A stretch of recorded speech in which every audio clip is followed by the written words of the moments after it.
Hello everyone, this is Jyotirmay Nanda and welcome to this channel Botany Now. Heartily thanks to all of you for giving your love and support to this channel, which encouraging me for making more and more video and providing the basic knowledge about plant science. So please like, share and subscribe to this channel and press the bell icon for notification.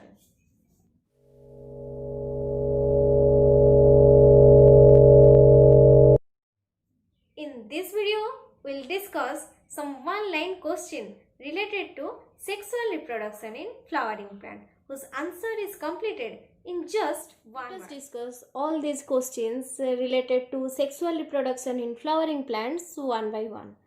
So the question number 1 is, the individual part of calyx is known as. We know the flower has 4 parts, that is the calyx, corolla, androecium and gynoecium. So the individual part of calyx is known as sepal.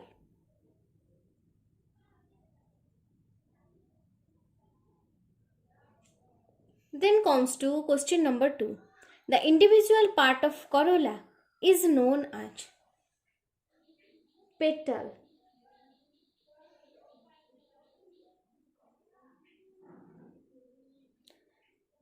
Then the question number 3. The dehiscence point of anther is called. So after maturation of anther, it is dehisced and releases the pollen grain outside. So the dehiscence point of anther is called stomium. By this point, all the pollen grains are released to outside. Then question number 4. The 2 lobes of anther is connected by a sterile tissue called.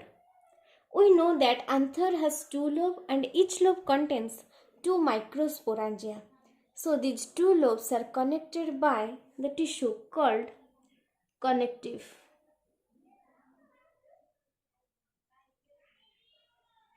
Question number 5.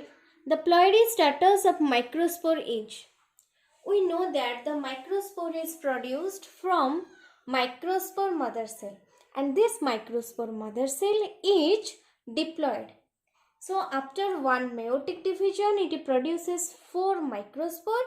These microspores are haploid. That is N. So the ploidy status is haploid. Then the exine is made up of. We know that the microspore has 2 layers, that is the outer part is known as the exine and the inner part is known as intine. So the exine here is made up of sporopollenin.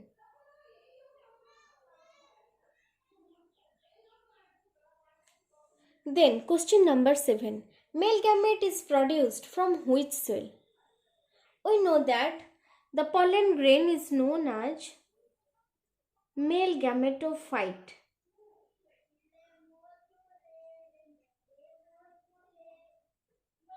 This male gametophyte or this pollen grain undergoes one mitotic division to produce 2 cells, that is the vegetative cell and generative cell. This generative cell undergoes again one mitotic division to produce 2 male gametes. So the male gamete is produced from generative cell.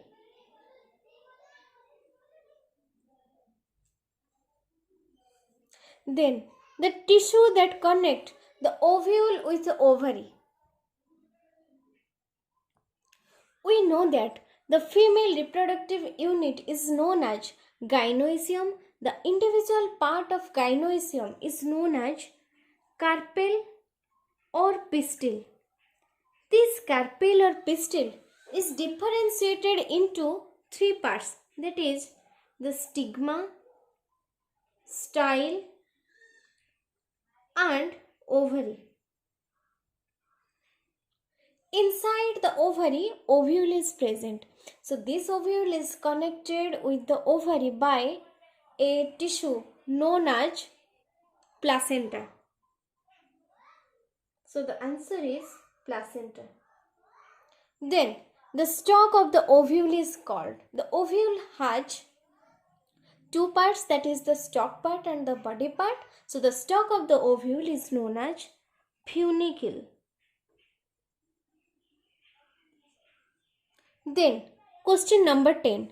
The point of attachment of funicle to the body part of the ovule is called. We have already discussed the ovule has two parts, that is the stalk part which is known as the funicle and the body part. This funicle is connected with the body part of the ovule by the point known as hilum.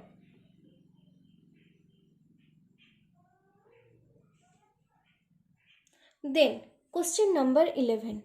In case of angiosperm, the arrangement of megaspore tetrad is. We also know that in the process of development of female gametophyte, the megaspore is formed from the cell of megaspore mother cell. This megaspore mother cell undergoes one meiotic division to produce 4 haploid megaspore which are arranged tetrahedrally. So it is known as megaspore tetrad. This megaspore tetrad in case of angiosperm arranged in a fashion known as linear fashion. So the arrangement of megaspore tetrad is linear. Then question number 12. The 7-celled and 8-nucleated type of embryo sac is called as. So here the megaspore undergoes karyokinetic division followed by the cytokinetic division to produce a 7-celled and 8-nucleated type of embryo sac which is known as polygonum type of embryo sac.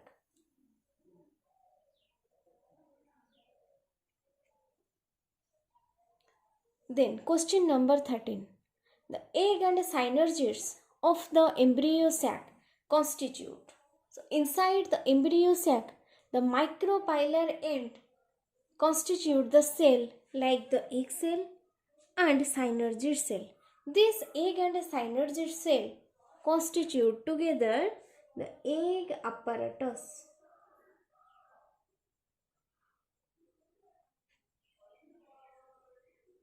Then question number 14. Study of pollen grain is known as palynology.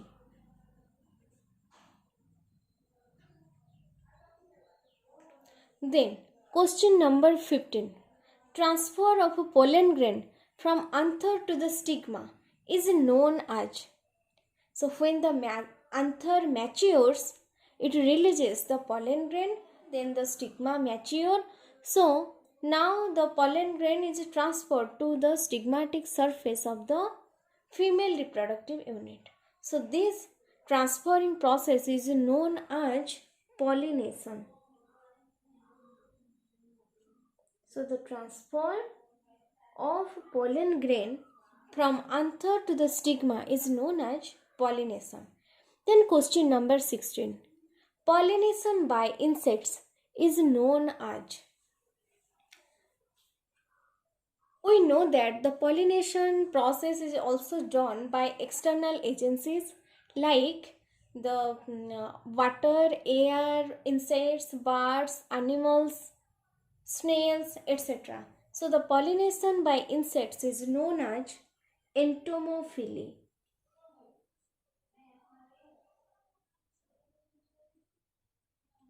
Then question number 17. Pollination by bats is known as chiropterophily.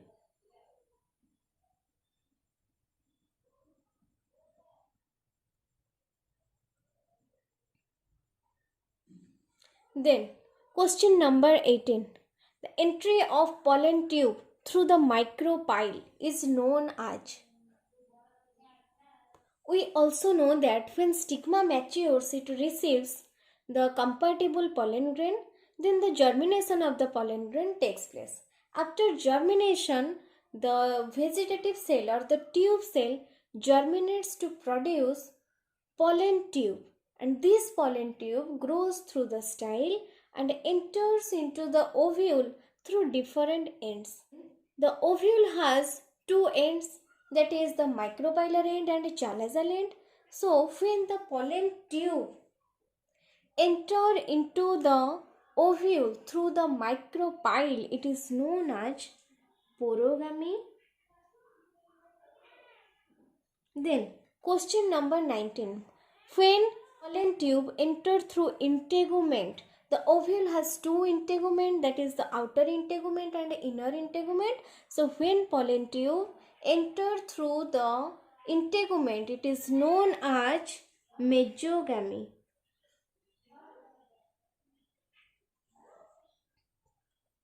Then question number 20. Inverted type of ovule is known as.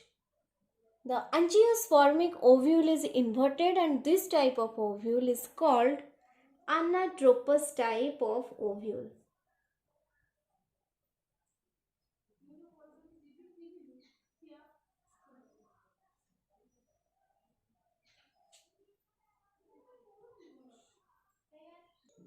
Then question number 21.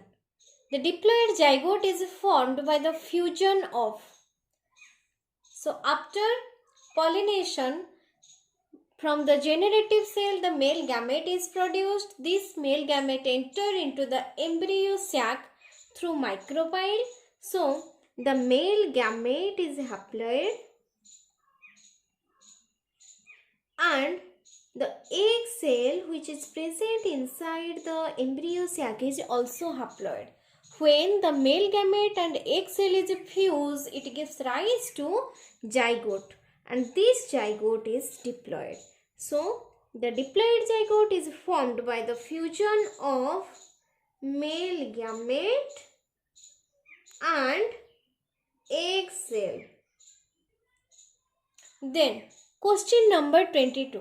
The process of fertilization was given by Strasburger.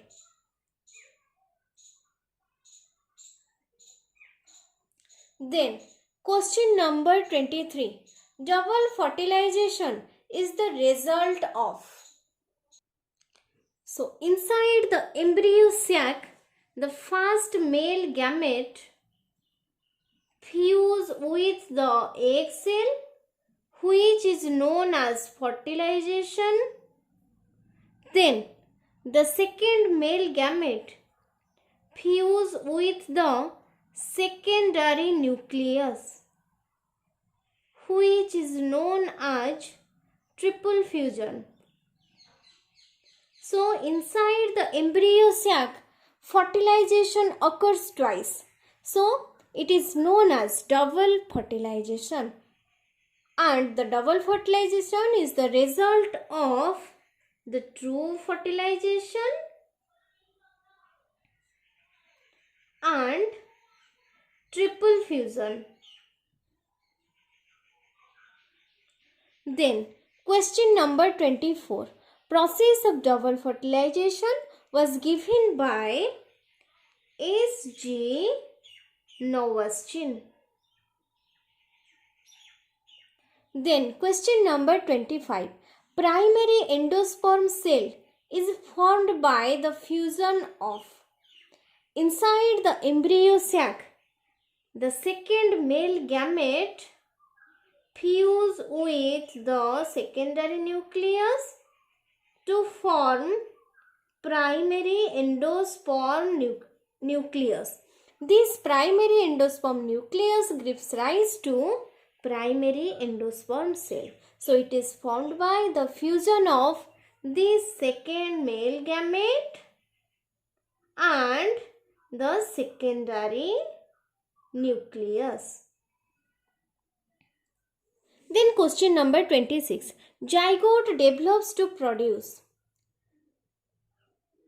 After fertilization or after fusion of male gamete and egg cell, the zygote is produced. Then this zygote develops to produce the embryo.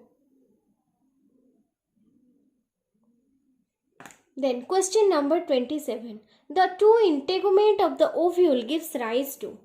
We know that the angiospermic ovule is anatropous type and it is bitegmic. Bitegmic means present of two integuments. These two integument gives rise to seed coat.